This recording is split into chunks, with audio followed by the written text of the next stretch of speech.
Bonjour à tous et marhaba de cette semaine en Turquie. Ankara continue de vouloir jouer un rôle dans la résolution de l'invasion russe de l'Ukraine. Et après avoir accueilli les protagonistes au forum de la diplomatie à Antalya la semaine dernière, Mevlut Çavuşoğlu tente maintenant la navette diplomatique. Cela fait déjà 3 semaines que l'invasion de l'Ukraine par la Russie continue et le trafic diplomatique actif se poursuit tandis que la Turquie tente de trouver une solution diplomatique aux hostilités. Mercredi, le ministre turc des Affaires étrangères Mevlut Çavuşoğlu a rencontré son homologue russe Sergueï Lavrov à Moscou pour tenter de faire avancer le dialogue entre la Russie et l'Ukraine dans la continuation des questions traitées lors du forum diplomatique d'Antalya la semaine dernière. Hier, Çavuşoğlu a également rencontré le ministre ukrainien des Affaires étrangères Dmytro Kuleba. Au cours de la réunion, Çavuşoğlu a de nouveau exprimé le soutien de la Turquie à la souveraineté et à l'intégrité territoriale de l'Ukraine. En outre, le secrétaire d'État Antony Blinken a eu un entretien téléphonique avec Mevlut Çavuşoğlu mercredi soir. Il a dit « J'ai parlé aujourd'hui avec le ministre turc des Affaires étrangères Mevlut Çavuşoğlu pour discuter du choix de la guerre du président Poutine contre l'Ukraine. J'ai remercié la Turquie pour son soutien au peuple ukrainien. » Le président polonais Andrzej Duda était également à Ankara mercredi, où il a été reçu par le président Erdogan. Dans sa déclaration faite à la presse après la réunion, le président et chef de l'AKP a déclaré que la principale question abordée avec Duda était la tension entre la Russie et l'Ukraine. Erdogan a de nouveau souligné l'importance du trafic diplomatique pour faire cesser les hostilités et a confirmé que les pourparlers se poursuivraient lors du sommet de l'OTAN jeudi prochain. Le sommet extraordinaire de l'OTAN de 2022 aura lieu le 24 à Bruxelles et devrait accueillir les chefs d'État de pratiquement tous les membres, offrant ainsi une occasion rare pour le président Erdogan de rencontrer Joe Biden. Ruşen Çakır a demandé à Suat Kılıçdaroğlu si cette guerre ne permettait pas à Erdogan de revenir sur la scène internationale. Donc Çavuşoğlu était hier en Russie et demain il va se rendre en Ukraine. Dans leur déclaration commune avec Lavrov, le ministre des Affaires étrangères russe a dit « La Turquie se comporte de manière pragmatique, elle n'a pas participé aux sanctions qui nous touchent. » Donc, tout en ayant un mot gentil pour la Turquie, c'est en même temps un message adressé au camp occidental qui dit d'une certaine manière « Votre bloc se fissure ».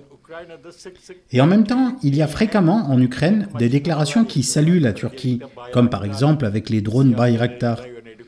Mais dans la presse étrangère, ça m'a un peu surpris, j'ai vu qu'ils traitent la Turquie comme étant face à un dilemme, qui ne veut pas se fâcher avec les deux pays.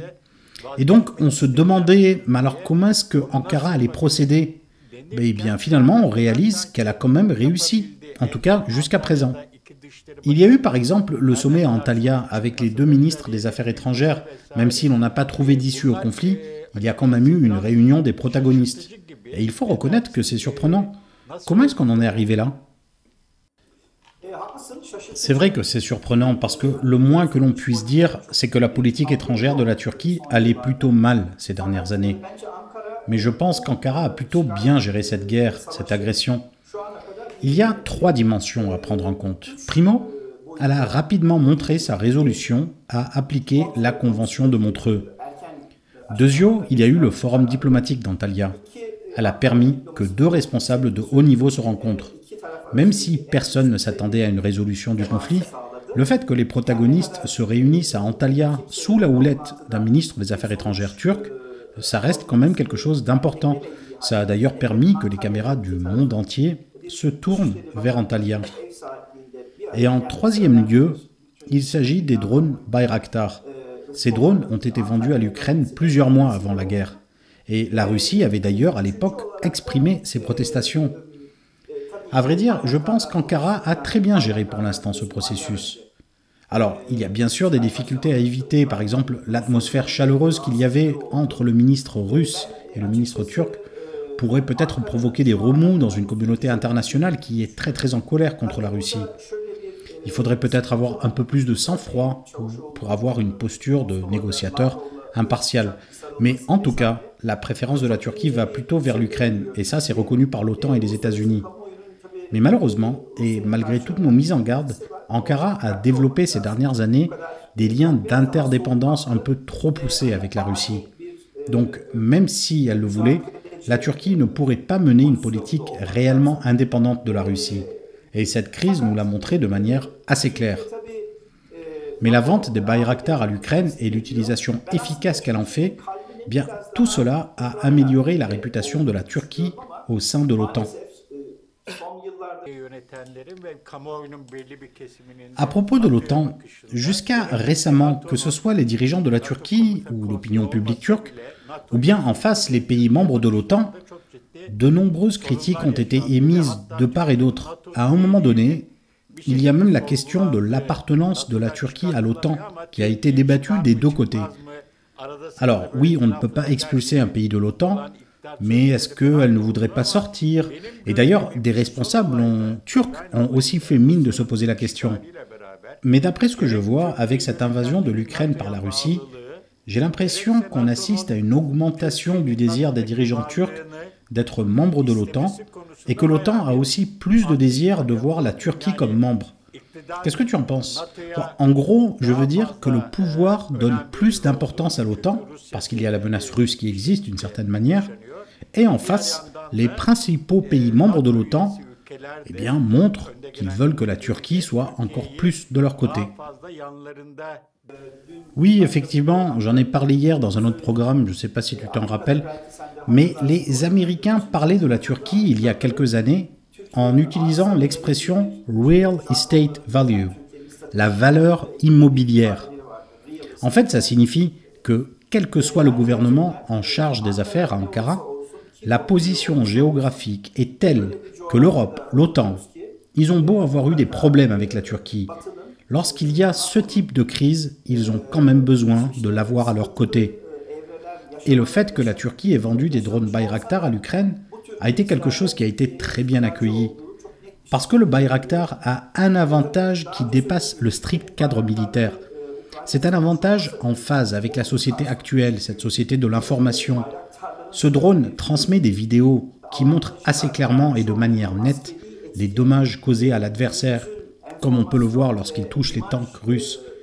Et ces images servent d'une certaine manière la réputation de la Turquie. Pendant que la diplomatie turque s'active à l'étranger, en Turquie, ce sont les députés AKP qui ont planché sur une nouvelle loi électorale. La coalition au pouvoir prépare un nouveau projet de loi électorale qui vise à modifier substantiellement le système électoral en Turquie. C'est un projet de loi de 15 articles préparé par l'AKP et le MHP qui propose des modifications des lois électorales et qui a été annoncé lors d'une conférence de presse conjointe tenue lundi à l'Assemblée nationale par le vice-président de l'AKP Hayati Yazıcı et le vice-président du MHP Fethi Yıldız. La proposition devrait être soumise prochainement à la présidence de la Grande Assemblée nationale de Turquie. Certains des changements proposés dans les lois électorales sont la réduction du seuil électoral qui passerait de 10% à 7% et qui permettrait ainsi aux petits partis d'obtenir des sièges au Parlement. Cependant, un autre élément plus controversé du projet de loi pourrait permettre au président, qui est également chef de l'AKP, d'utiliser les fonds de l'État pour le financement de sa campagne. Une autre proposition notable concerne le mode d'élection des députés. Dans la configuration actuelle, les partis participant à une alliance étaient réputés avoir franchi le seuil lorsqu'au minimum un seul des partis membres de l'alliance franchissait le seuil national, à savoir 10%. Les sièges sont, eux, répartis au sein des partis de l'alliance en appliquant la méthode D'Hondt. Le système proposé élimine l'adhésion des partis de l'alliance qui n'ont pas franchi le seuil électoral et distribue les sièges en fonction de leur vote, rendant plus difficile pour les petits partis d'obtenir des sièges au Parlement. S'adressant à Mediascope, le député du CHP et spécialiste de la Constitution Ibrahim Kaboğlu a déclaré que l'élément le plus frappant de la proposition était l'exemption du président des limitations de la campagne électorale. Kaboğlu a défini les autres changements répertoriés comme, je cite, « garniture pour renforcer cet objectif ». Mais pour l'opposition en général, l'AKP, il est d'usage de dire que la richesse la plus pérenne d'un pays est la matière grise, les professions intellectuelles. Mais de plus en plus de ces personnes tentent de quitter la Turquie. Les médecins qui souhaitent démissionner de leurs fonctions et poursuivre leur carrière à l'étranger, un phénomène qui prend de l'ampleur. Selon l'Union des médecins turcs, 1405 médecins ont postulé pour travailler à l'étranger en 2021. En 2012, ce nombre n'était que de 59. L'Allemagne est au premier rang des préférences des médecins qui souhaitent partir. La tendance à travailler à l'étranger se retrouve également dans les cours de langue. Selon les données du Goethe Institut, 70 à 125 des 700 étudiants de chaque semestre sont médecins. Un malaise qui s'est ressenti lors de la fête de la médecine célébrée le 14 mars depuis 1919 dans une Istanbul sous occupation. Cette année, un groupe de médecins a voulu déposer une gerbe devant la statue d'Atatürk, mais ils ont été empêchés par la police. Le président et chef de l'AKP a réagi en disant « Ceux qui veulent partir, eh bien qu'ils partent. Nous trouverons des gens. Ne vous inquiétez pas, ces postes ne seront pas vacants. » Une réaction qui a du mal à passer après la pandémie. 445 personnels de santé ont perdu la vie dans cette crise sanitaire où le gouvernement avait menti sur les chiffres, mais obligé de reconnaître la réalité devant la pression de l'Union des médecins turcs.